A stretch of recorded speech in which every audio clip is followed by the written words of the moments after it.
नमस्कार दोस्तों, हमने अपनी लास्ट वीडियो में हिमाचल प्रदेश क्लर्क के एग्ज़ाम का 17 का क्वेश्चन पेपर सॉल्व किया था और उसके हमने फर्स्ट 15 क्वेश्चन को डीप में जाके स्टडी किया था, जिसमें कि कुछ मैथमेटिकल रीजनिंग क्वेश्चंस भी थे। हमने उनको पेपर में जाके सोल्व किया था। तो आज हम उसी वीडियो को कंटिन्यू करेंगे एंड आज हम 16 क्वेश्चन से स्टार्ट करेंगे। तो चलिए शुरू करते हैं। तो क्वेश्चन नंबर 16 में हमसे पूछा गया है कि which one among the following is not an millennium development goal of the United Nations. Option A है promote gender equality, option B है reduced birth rate, option C है reduced birth rate and death rate and option D है eradicate extreme poverty. तो इसका answer हो जाएगा C, reduce birth rate and death rate. Question number 17 है हमारा MST international is. तो जो हमारा एमएसटी इंटरनेशनल है वो एक नॉन गवर्नमेंटल ऑर्गेनाइजेशन है। तो यहाँ पर देखो ऑप्शन बी में लिखा हुआ है non governmental voluntary organisation to help poor people. तो इसका आंसर हो जाएगा ऑप्शन बी। क्वेश्चन नंबर 18 में हमसे पूछा गया है कि who has written the book two leaves. तो ये जो बुक थी ये लिखी गई थी विक्रम सेठ के द्वारा। तो इसका आंसर हो जाएगा option number B. Question number 19 में हमसे पूछा गया है कि पतंजलि वास। ऑप्शन ए है philosopher of the Madhyamika school, option B है the author of the book and Ayurveda, option C है the philosopher of the Yogacharya school and option D है the author of commentary on the Panini Sanskrit grammar. अब Patanjali word को सुन के हमें याद आता है कि आयुर्वेदा या फिर योगा से ये रिलेशन रखता होगा, लेकिन नहीं, इसका जो राइट आंसर होगा वो होगा ऑप्शन नंबर डी कि पाणिनि की संस्कृत व्याकरण पर टिप्पणी के लेखक थे ये। तो इसका आंसर हो जाएगा ऑप्शन डी। अब क्वेश्चन नंबर 20 में हमसे पूछा गया है the Sursagar is. Option A है memories of Bahadur Shah Zafar, option B है the medieval treatise on the music composed by Tansen, option C है a poetic work of Surdas and option D है नन ऑफ द दीज। तो क्वेश्चन नंबर 20 का answer हो जाएगा option C, a poetic work of Surdas. Question number 21 the IRDP stands for. तो question number 21 का answer हो जाएगा A integrated rural development programme. Question number 22 में हमसे पूछा गया है कि अक्टूबर 24 इज ऑब्जर्व्ड एज। तो इसका आंसर हो जाएगा ए, अक्टूबर 24 को जो है यूनाइटेड नेशंस डे के नाम से हम जानते हैं। अब क्वेश्चन नंबर 23 में हमसे पूछा गया है the first Indian economist who won the Nobel prize. तो सबसे प्रथम नोबेल प्राइज जीतने वाला अर्थशास्त्री कौन था। तो वो थे अमर्त्य सेन। तो 23 का आंसर हो जाएगा डी। क्वेश्चन नंबर 24 में हमसे पूछा गया है कि Ryder cup is related with which sport. तो राइडर कप जो है वो गोल्फ से संबंध रखता है। तो 24 का आंसर हो जाएगा ए। क्वेश्चन नंबर 25 में हमसे पूछा गया है the term butterfly stroke is related with. Butterfly stroke जो है उसे हम यूज़ करते हैं स्विमिंग में। एंड क्वेश्चन नंबर 26 में हमसे पूछा गया है कि who among the following person is called desert fox. तो इसका आंसर हो जाएगा सी, एडविन रोमल को जो है वो डिजर्ट फॉक्स के नाम से जाना जाता है। क्वेश्चन नंबर 27 में हमसे पूछा गया है कि who was the founder of psycho analysis. तो क्वेश्चन नंबर 27 का आंसर हो जाएगा ऑप्शन सी, सिगमंड फ्रॉइड। तो क्वेश्चन नंबर 27 का आंसर हो गया सी। क्वेश्चन नंबर 28 में हमसे पूछा गया है कि इबादत खाना फतेहपुर सिकरी वास। इबादत खाना था, देखो इबादत होती है वर्शिप, लेकिन यहाँ पे देखो ऑप्शन नंबर जो सी है उसमें लिखा गया है अकवर्स प्राइवेट चैम्बर प्रेयर, यानी कि उसकी जो निजी प्रार्थना कक्ष है वो। देखो इबादत खाना से हमें जो है ये पता लग रहा है कि ऑप्शन सी इसका आंसर हो सकता है, लेकिन नहीं, इसका जो आंसर है वो है ए। ये एक हॉल था जिसमें जो है अकबर एंड वो जो बाकी जो उसके जो धार्मिक विद्वानों के साथ जो है वो चर्चा करता था वहाँ पर। उन लोगों के साथ उसने चर्चा करनी एंड उस खाने को या फिर उस कमरे को बोला जाता था इबादत खाना। उसको एक स्पेसिफिक नेम दिया गया था, वो था इबादत खाना। तो क्वेश्चन नंबर 28 का आंसर हो जाएगा ए। क्वेश्चन नंबर 29 में हमसे पूछा गया है द स्लोगन गरीबी हटाओ was included in which of the following 5 year plans. जो पंचवर्षीय योजना होती है वो कौन सी नंबर की पंचवर्षीय योजना थी जिसमें जो है ये गरीबी हटाओ का स्लोगन जो है वो दिया गया था। तो इसका आंसर हो जाएगा फिफ्थ, यानी कि फिफ्थ पंचवर्षीय योजना थी। तो 29 का आंसर होगा ऑप्शन नंबर डी। अब क्वेश्चन नंबर 30 में पूछा गया है कि NRHM has been launched in the country in which of the following years. तो सबसे पहले तो पता होना चाहिए कि NRHM होता है हमारा नेशनल रूरल हेल्थ मिशन। इसे जो है वो 12 अप्रैल 2005 को लॉन्च किया गया था हमारे PM के द्वारा। तो इसका आंसर हो जाएगा ऑप्शन नंबर ए। अब क्वेश्चन नंबर 31 में पूछा गया है विच committee was constituted for reforms in the tax structure. तो इनमें से जो है इसका ऑप्शन हो जाएगा डी, क्योंकि जो फर्स्ट 3 ऑप्शन है उनमें से कोई भी जो कमिटी है वो जो है टैक्स स्ट्रक्चर के रिफॉर्म करने के लिए नहीं बनाई गई थी। इसका जो इसका राइट आंसर होगा वो होगा इसका टैक्स रिफॉर्म्स कम्युनिटी। तो टैक्स रिफॉर्म्स कम्युनिटी को बनाया गया था टैक्स स्ट्रक्चर के रिफॉर्म के लिए। तो क्वेश्चन तो इसका आंसर हो जाएगा डी, नन ऑफ दीज। अब क्वेश्चन नंबर 32 में हमसे पूछा गया है Teesta treaty has become the bone of continuation between the India and कौन सी कंट्री, यानी कि जो तीस्ता ट्रीटी है, जो तीस्ता समझौता है वो भारत और किस देश के बीच में जो है वो विवाद की जड़ बनी हुई है। तो इसका आंसर हो जाएगा बांग्लादेश। तो तीस्ता जो है एक रिवर है, तो इसमें जो है इंडिया क्लेम कर रहा है कि इसकी जो रिवर का जो 55% जो हिस्सा है वो इंडिया का है एंड जो बाकी जो बचा वो बांग्लादेश का है। लेकिन बांग्लादेश ये बोल रहा है कि उनका जो बचा हुआ हिस्सा उससे ज़्यादा है, तो इस हिस्सेदारी में जो है उनके बीच में जो है कन्फ्लिक्ट हो गया और इसी कारण से वो जो है विवाद की जड़ बना हुआ है। अब क्वेश्चन नंबर 33 में पूछा गया है which biosphere reserve in India is included in UNESCO list in 2016। तो इसका आंसर हो जाएगा ऑप्शन नंबर डी, अगस्त्यमाला। तो अगस्त्यमाला को जो है वो बायोस्फीयर रिजर्व जो इंडिया का है उसको यूनेस्को लिस्ट में शामिल किया गया है। और कौन सी लिस्ट? 2016 की लिस्ट में। क्वेश्चन नंबर 34 में हमसे पूछा गया है कि ट्रांसजेनिक प्लांट्स आर, तो ट्रांसजेनिक प्लांट्स होते हैं वो कौन होते हैं, या फिर उनके बारे में इनमें से कौन सी लाइन जो है वो उसे डिफाइन कर रही है। तो क्वेश्चन नंबर 34 का आंसर हो जाएगा B, generated from introducing foreign DNA into a cell and regenerating a plant from that cell.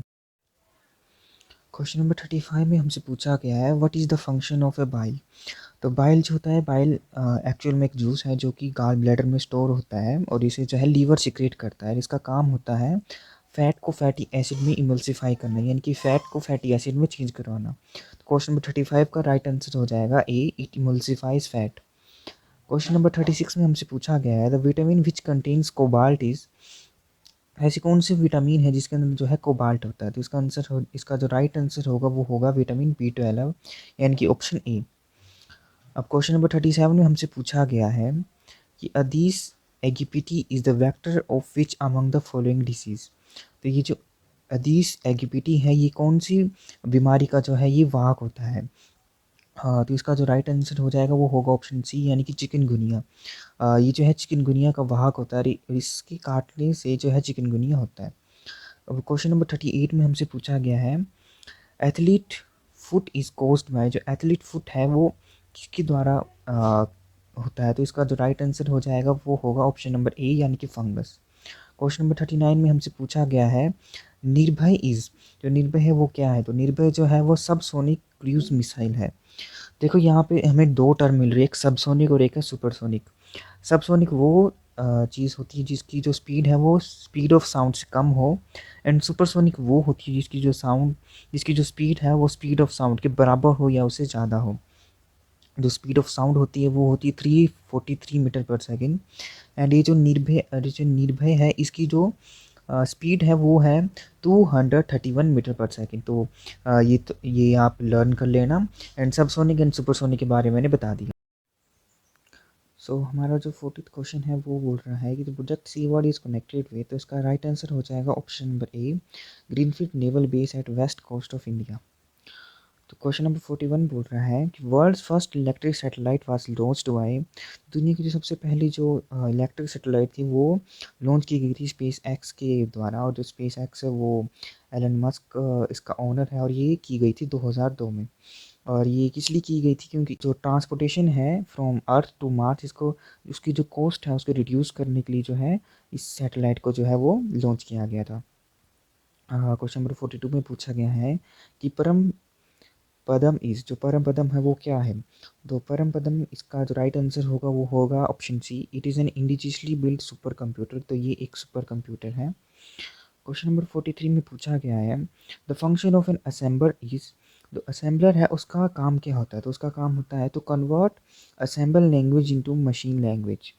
तो इसका काम होता है असेंबल लैंग्वेज को मशीन लैंग्वेज में कन्वर्ट करना। तो इसका राइट आंसर हो जाएगा ऑप्शन ए। क्वेश्चन नंबर 44 में पूछा गया है कि which one of the following memories is not the primary memory of a computer. तो इसका राइट आंसर हो जाएगा ए सी डी रोम, क्योंकि सी डी रोम जो है वो हम एक्सटर्नली जो है इंसर्ट करते हैं कंप्यूटर की सी पी यू में। तो इसका जो राइट आंसर हो जाएगा वो होगा ऑप्शन नंबर ए। और क्वेश्चन नंबर 45 में पूछा गया है what is you R L. You R L जो है वो एक स्पेसिफिक करेक्ट स्ट्रिंग है जो कि एक किसी भी वेबसाइट को जो है वो इंडिकेट करता है। तो इसका और इसकी जो फुल फॉर्म होती है वो होती है यूनिफॉर्म रिसोर्स लोकेटर। तो इसका इस क्वेश्चन में जो राइट आंसर होगा वो होगा option number A. It is specific correct string that constitute its reference to an internet resource. Question number 46 में पूछा गया है कि email junk email is also called. तो जो जंक ईमेल होता है उसे हम स्पैम भी बोला जाता है। जैसे हम कई बार जीमेल चेक करते हैं तो वहाँ पे एक ऑप्शन बनाता है स्पैम का, तो वो असल में जो है हमारा जंक ईमेल ही होता है। इसका राइट आंसर हो जाएगा ऑप्शन बी। क्वेश्चन नंबर 47 में पूछा गया है which one of the following is a web browser. तो देखिए opera, safari and Google Chrome ये तीनों ही जो हैं वो वेब ब्राउज़र हैं। Opera and safari, opera, safari and Google Chrome ये डेस्कटॉप वर्जन की जो है वो वेब ब्राउज़र एंड सफारी जो है वो एप्पल ऑपरेटिंग सिस्टम का वेब ब्राउज़र है। और ओपेरा एंड गूगल क्रोम जो है वो विंडोज़ के वेब ब्राउज़र है। तो इसका राइट आंसर हो जाएगा option number D, all of these. Question number 48 में पूछा गया है what percentage of the total population of the world resides in India as estimated in 2011। तो 2011 की जो जनगणना हुई थी उसके हिसाब से कितनी परसेंट जो लोग हैं वो दुनिया में कितने परसेंट लोग हैं वो इंडिया में हैं। इसका जो राइट आंसर है वो होगा ए 17.5। और अभी जो 2021 की जनगणना हुई थी उसके हिसाब से जो है ये जो परसेंटेज ये बन गई है 17.7। तो ये याद रखने वाली चीज़ है। अब क्वेश्चन नंबर 49 में हमसे पूछा गया है which one of the following institute prepares the national income estimates in India. तो इसका राइट आंसर हो जाएगा option number A, the central statistic organisation. ये जो है ये नेशनल इनकम एस्टिमेट्स को जो है वो प्रिपेयर करती है। क्वेश्चन नंबर 50 में हमसे पूछा गया है कि which one of the following is not a part of service sector in India. जो ऑप्शन नंबर जिसका राइट आंसर होगा वो होगा ऑप्शन नंबर सी। जो ऑप्शन नंबर सी है कंस्ट्रक्शन, वो जो है वो मैन्युफैक्चरिंग सेक्टर में इंक्लूड होता है, ना कि सर्विस सेक्टर में। क्वेश्चन नंबर 51 में पूछा गया है among the following who is eligible to benefit from the MNREGA. जो मनरेगा है वो सभी के लिए होती है। तो इसका जो राइट आंसर होगा वो होगा A, adult members of any house hold.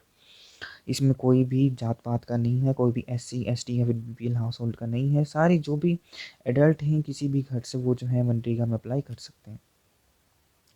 Question number 52 में पूछा गया है कि अयोध्या अन्न योजना was launch in the year. तो ये जो थी ये लॉन्च की गई थी 2000 साल में। इसका राइट आंसर हो जाएगा बी। और तब के जो प्रधानमंत्री थे वो थे अटल बिहारी वाजपेयी। और इसे इसलिए किया गया था ताकि जो पुअर लोग हैं, जो गरीब लोग हैं, उन्हें सब्सिडी दी जाए। क्वेश्चन नंबर 53 में पूछा गया है the structure unemployment arises due to.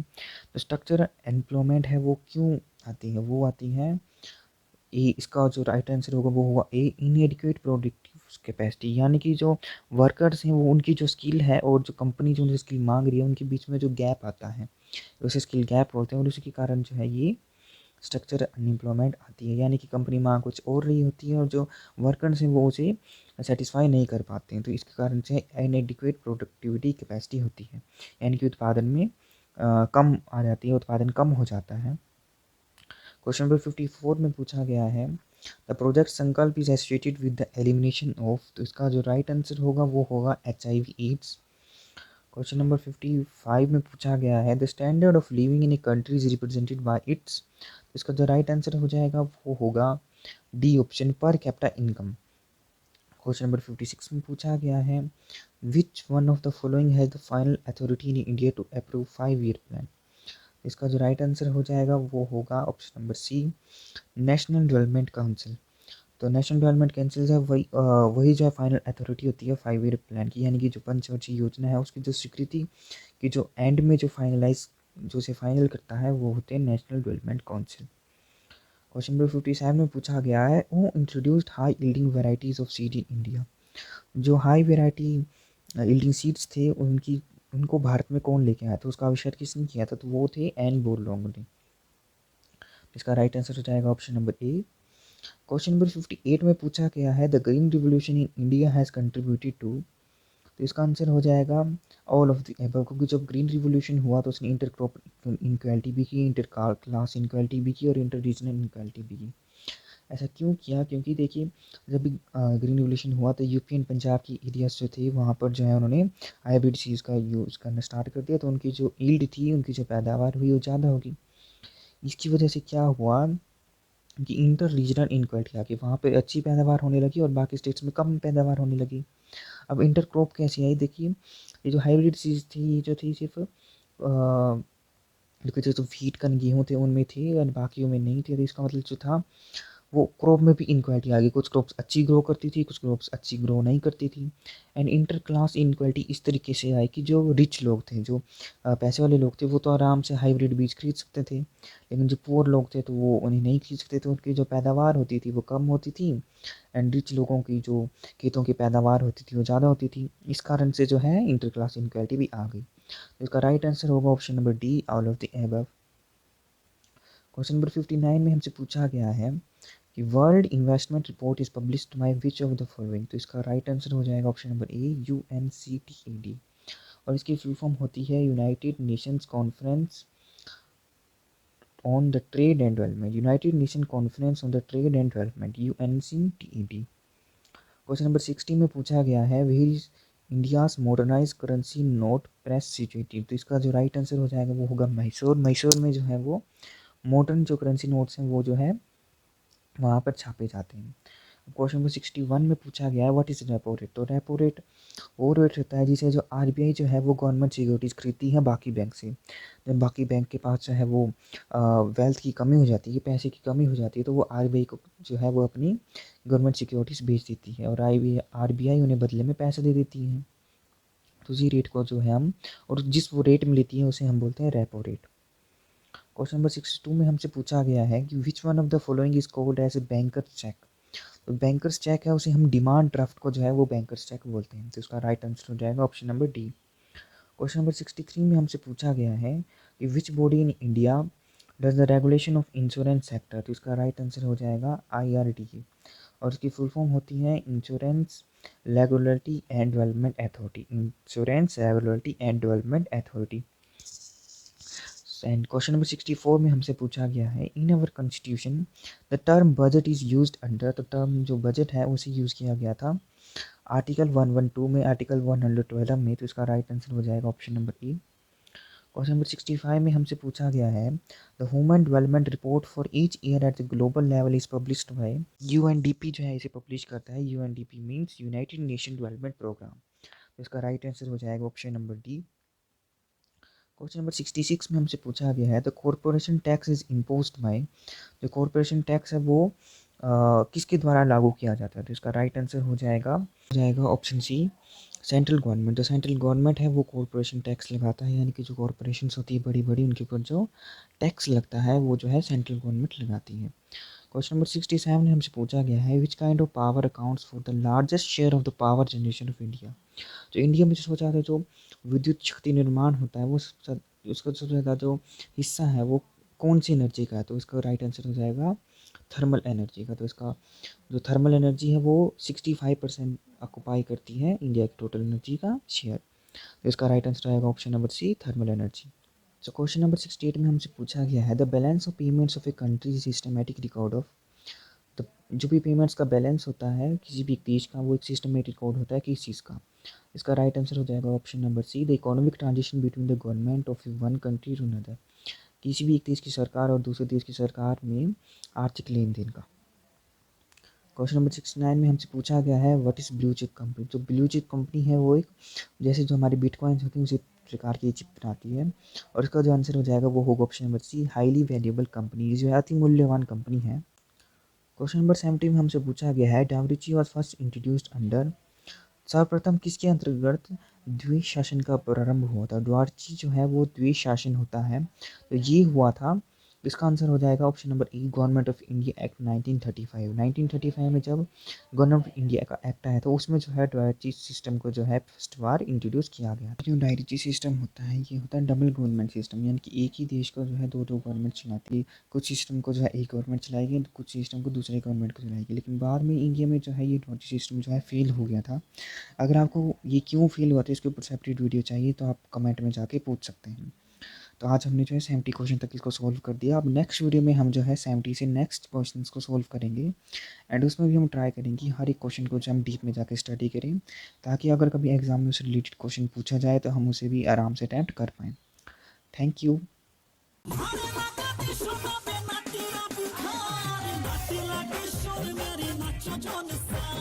Nachi like a Himachali, nacho Johnny Star.